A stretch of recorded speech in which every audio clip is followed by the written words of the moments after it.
Dear students, in previous paragraphs, we have discussed over the stories related to Asian art as well as European art. In this paragraph, we are going to explain the true meaning of true art on the basis of the stories related to it. Now we begin next paragraph.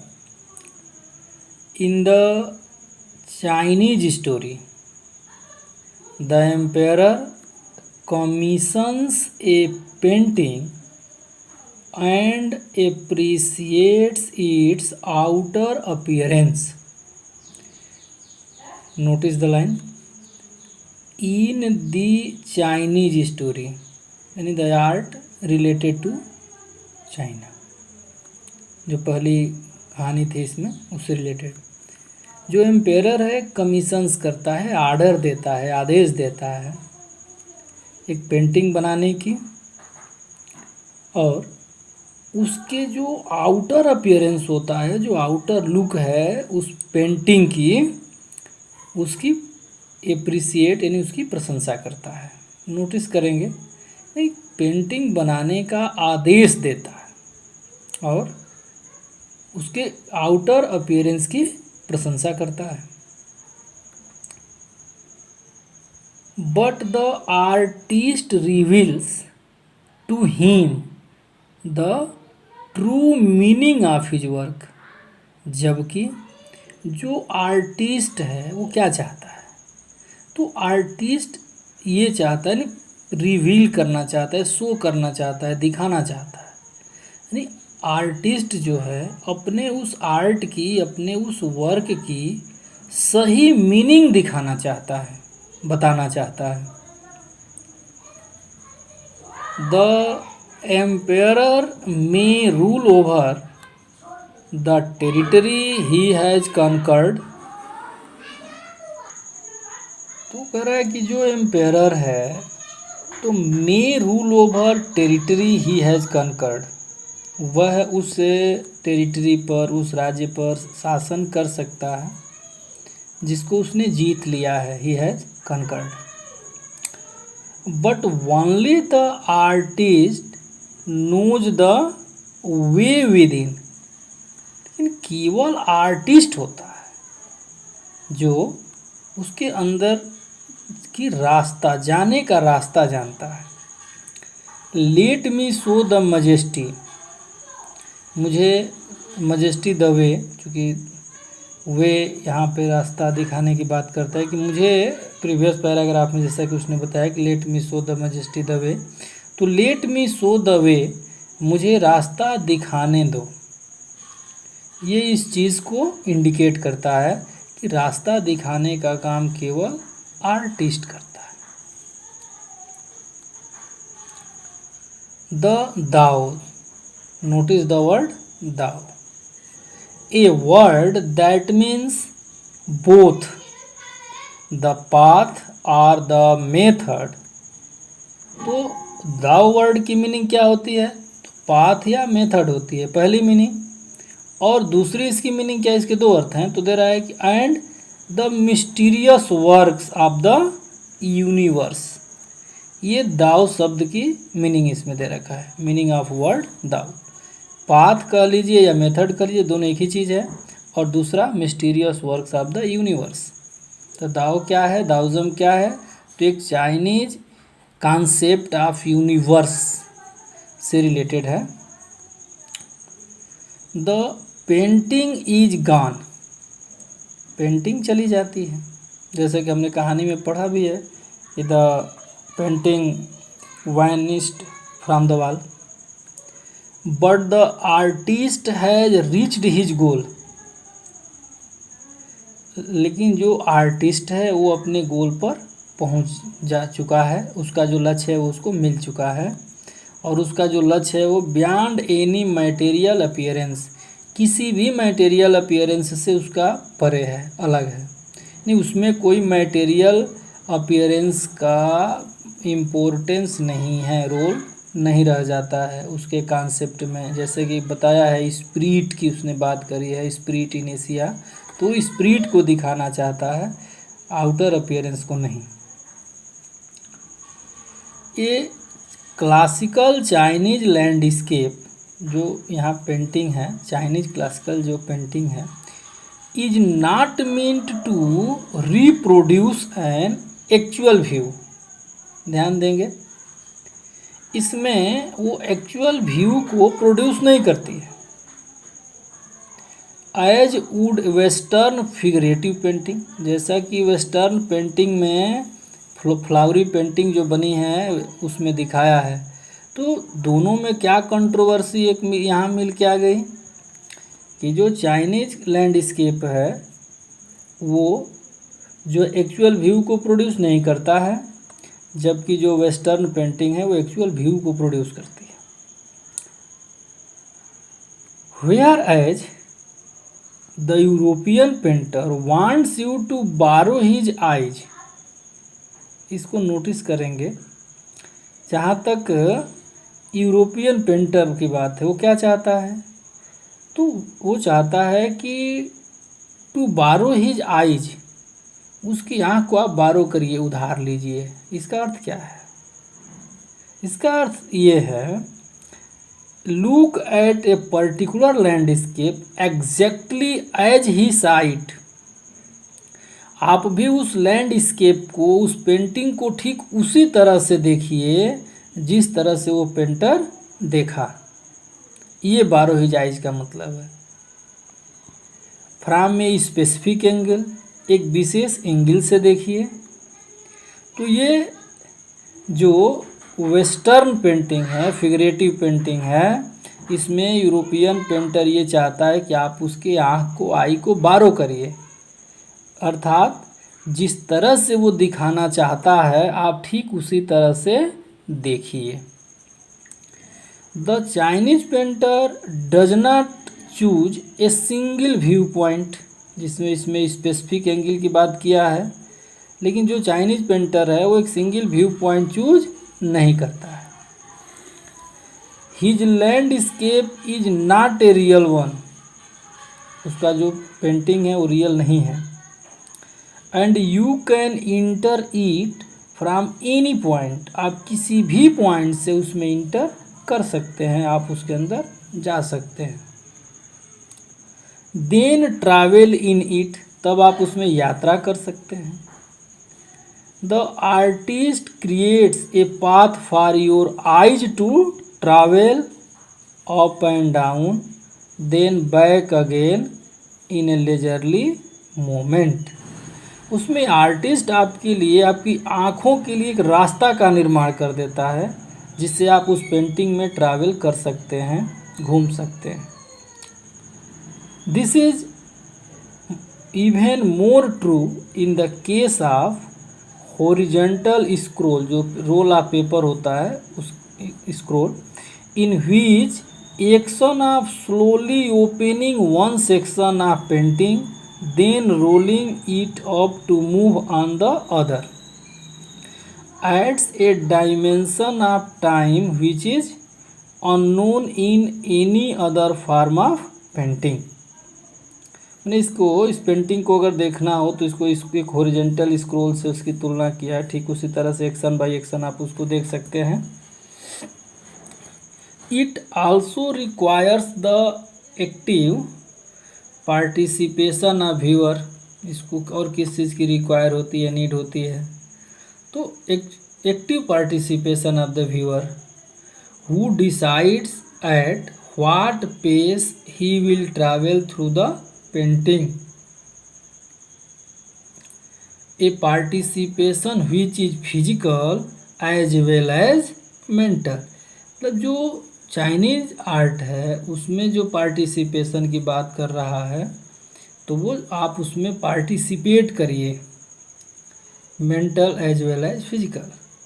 The Chinese painter does not want you to borrow his eye, Chinese painter ये नहीं चाहता है कि आप उसकी आई को borrow करिए, जैसा कि यूरोपियन पेंटर चाहता है। वैसा चाइनीज पेंटर आपको नहीं चाहता है कि आप उसकी आई को बारो करिए। He wants you to enter his mind, वो चाहता है कि आप उसके माइंड में प्रवेश करिए। The landscape is inner one, spiritual and conceptual space. तो इस तरह से दोनों पेंटिंग का एक मोटा मोटी डिफरेंस आप नोटिस कर सकते हैं कि जो एक लाइन में कि जो यूरोपियन पेंटिंग है, तो European painter wants to borrow his eye, while Chinese painter does not want you to borrow his eyes. ये एक डिफरेंस हो गया। इसमें आप समझ लेंगे कि वो अब बारो हिज आईज का अर्थ क्या हो गया, तो एग्जैक्टली जैसे वो देखा है उस तरह से आपको दिखाना चाहता है। और जो नॉट बारो हिज आईज का मतलब ये हो गया कि वो ये नहीं चाहता है कि आप उस पेंटिंग जैसी दिख रही केवल वैसे देखिए, बट इंटर हिज माइंड, उसकी सोच के अनुसार देखिए, उसके मस्तिष्क में प्रवेश करके देखिए। This concept is expressed as संसुई, लिटरली माउंटेन वाटर। अब जो ये कॉन्सेप्ट है आर्ट का, जो ये कॉन्सेप्ट है, जो भी बताया है पीछे चाइनीज आर्ट का कॉन्सेप्ट, तो उसको उसने एक वर्ड संसुई में एक्सप्रेस किया है। और संसुई की जो लिटरली मीनिंग होता है माउंटेन वाटर। ये वर्ड संसुई की मीनिंग है। Which used together represent the word landscape. और ये दोनों वर्ड एक साथ लैंडस्केप को दिखाने के लिए, उसके पेंटिंग को दिखाने के लिए प्रयोग किए गए। Together represent the word landscape. More than two elements of an image, these represent two complementary poles are reflecting the Taoist view of universe. जैसे पीछे दाउज़म शब्द आया था, दाऊ शब्द का प्रयोग किया गया था, और ये था कि एक कॉन्सेप्ट है, ये एक अवधारणा है यूनिवर्स से रिलेटेड। तो ये दाविस्ट व्यू ऑफ यूनिवर्स को दिखा रहा है संसुई के द्वारा। इसके देखेंगे द माउंटेन इज यंग। अब यहाँ नोटिस करेंगे कि संसुई में कह रहा है कि दो वर्ड हैं, एक माउंटेन है और एक वाटर है, ठीक। अब माउंटेन को एक्सप्लेन करके कह रहा है कि माउंटेन है जो है यांग है। अब इसकी कैरेक्टरिस्टिक क्या है, तो reaching vertically towards heaven, stable स्थिर, warm, dry in the sun. सबसे पहले जो सन रेज होती है माउंटेन पर ही पड़ती है, ड्राई इन सन। ये यांग की कैरेक्टरिस्टिक है, और यांग जो है माउंटेन है, और माउंटेन संसुई का एक्सप्लेन है। तो संसुई के बाद आप आ जाइए माउंटेन पर। माउंटेन यांग है और यांग की एक कैरेक्टरिस्टिक है। उसी तरह से वाटर इज इन, वाटर को YIN इन कह रहा है, और वाटर की कैरेक्टरिस्टिक इसमें क्या है, तो horizontal and resting on the earth. Horizontal है और रेस्टिंग ऑन अर्थ। फ्लूइड होता है मोस्ट एंड कूल, ये वाटर की कैरेक्टरिस्टिक है।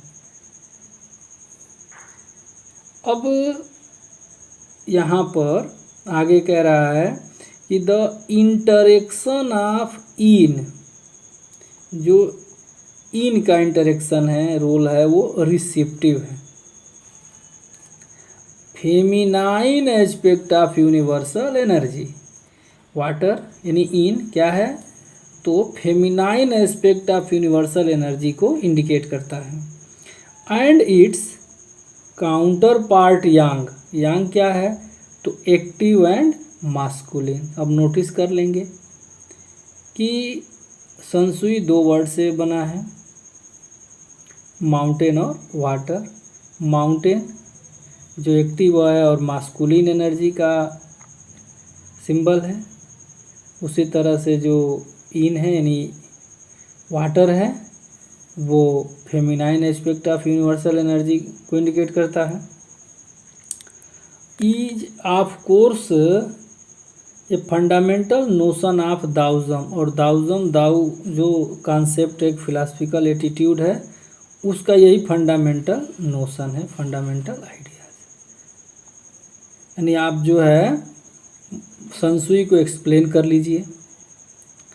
माउंटेन वाटर 2 वर्ड में, फिर माउंटेन को यांग नाम दे दीजिए, वाटर को इन नाम दे दीजिए, और दोनों की कैरेक्टरिस्टिक लिख दीजिए, नेचर जो होता है उनका।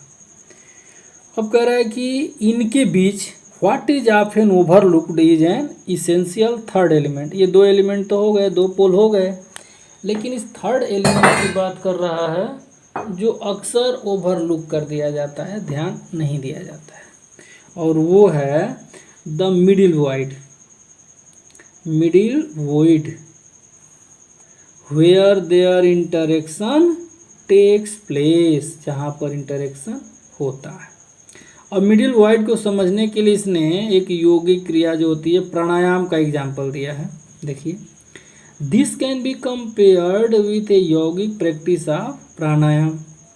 प्राणायाम में हम क्या करते हैं, तो breath in, retain a breath out, सांस अंदर लेते हैं, थोड़ी देर रुकते हैं, फिर सांस को बाहर छोड़ते हैं।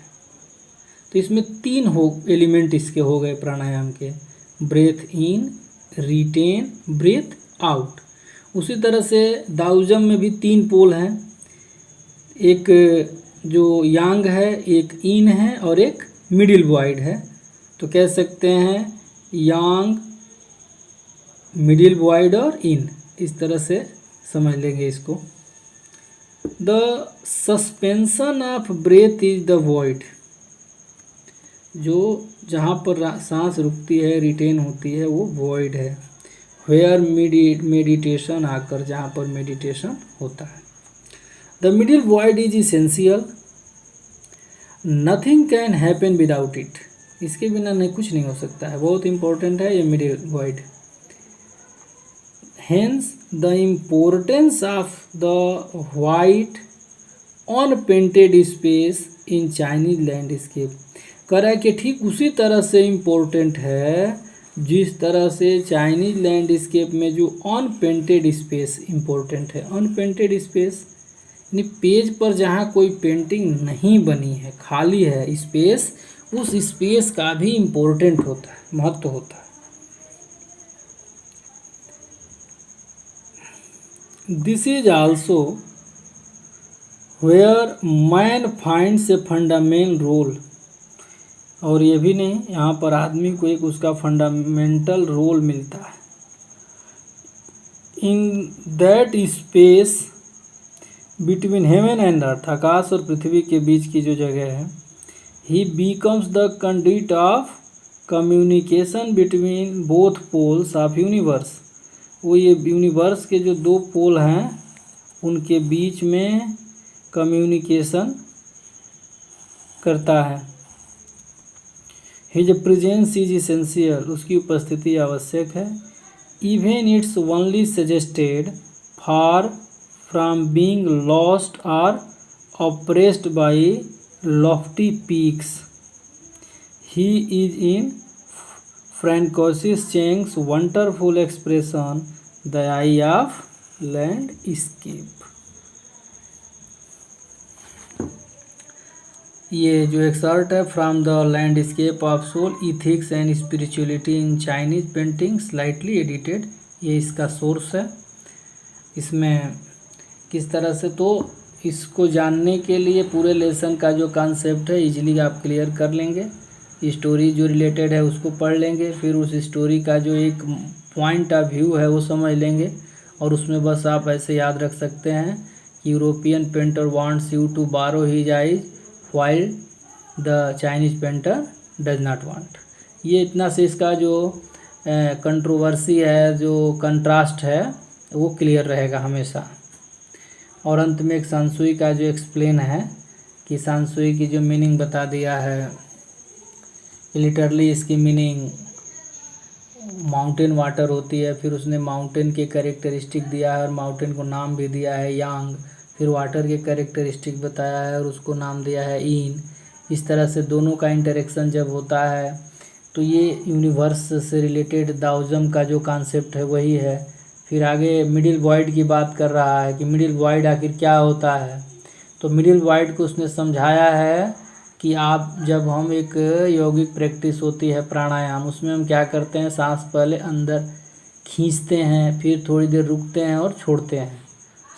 सांस को अंदर खींचना, रोकना, छोड़ना, इस तरह से मिडिल वॉइड यानी जो वॉइड है वो आपका रिटेन है, सस्पेंशन ऑफ ब्रेथ है। तो इस तरह से सांसुई को सजेस्ट किया है, इसमें कॉन्सेप्ट को समझाया है। ये गेटिंग इनसाइड आउटर आर्ट से रिलेटेड एक पॉइंट है, इसकी रीडिंग आप कर लेंगे। और इस प्रकार से ये लेसन हमारा कंप्लीट हो गया। इसकी डिफ़िकल्ट वर्ड मीनिंग और जो